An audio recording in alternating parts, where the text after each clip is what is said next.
El libro de Karen Chasek, ¿Alguien la ha visto?, está compuesto por una serie de relatos que ya desde el mismo título nos hable a la imprevisibilidad y a la indeterminación.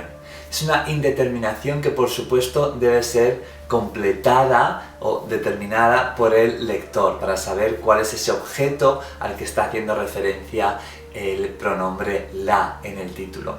Son objetos siempre elusivos, siempre que se deslizan entre distintas categorías. Por supuesto está lo fantasmagórico y lo monstruoso y todos los grises que existen entre estos dos puntos, pero en algunos casos el objeto por el que pregunta el título resulta mucho más difícil de determinar y quizá en ese sentido más monstruoso.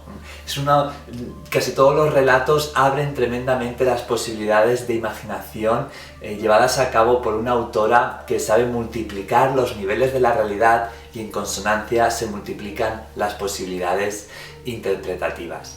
En este sentido, creo que es interesante y importante destacar el lenguaje que emplea Karen Chasek para construir estos relatos. Yo diría que es un lenguaje de microcirujana, con una precisión alucinante. Karen Chasek sabe crear unas prosodias, unos textos perfectamente medidos, muy precisos en el uso de la palabra, muy rítmicos, en ese sentido lo de prosodia que apuntaba antes, pero al mismo tiempo esta precisión no va en detrimento de un efecto muy evocador. Digamos que toda esa medición que emplea la autora para poder componer sus relatos y sus personajes no obstaculiza un gran efecto evocador, ¿no? Que va también, digamos, a la par de esa indeterminación de la que hablaba al principio. Los relatos de Karen Chasek están abiertos a una gran diversidad de efectos psicológicos. Yo destaco sobre todo los efectos de terror y de miedo, pero sucede algo muy interesante en estos relatos que invitan a cualquiera que esté interesado en la literatura fantástica a adentrarse a ellos, y es el juego entre la polaridad, miedo y deseo. Detrás de profundos miedos hay un fuerte deseo, a veces hacia el objeto de ese miedo, de manera que resulta muy interesante ver cómo se da la vuelta a la tortilla en muchos de estos relatos, donde el objeto de miedo acaba siendo de alguna manera objeto de deseo, o algo que un personaje teme profundamente acaba siendo parte de su propia identidad y, contrariamente a lo que podría esperarse, produciendo cierto efecto de placer o de satisfacción, ¿no? En cuanto a los motivos temáticos de Alguien la ha visto, en general hablan de una realidad fragmentada donde es muy frecuente y donde es muy fácil sentirse solo, aislado o náufrago. Hay muchos personajes que están en fase de transición, de niños a adolescentes, de adolescentes a adultos.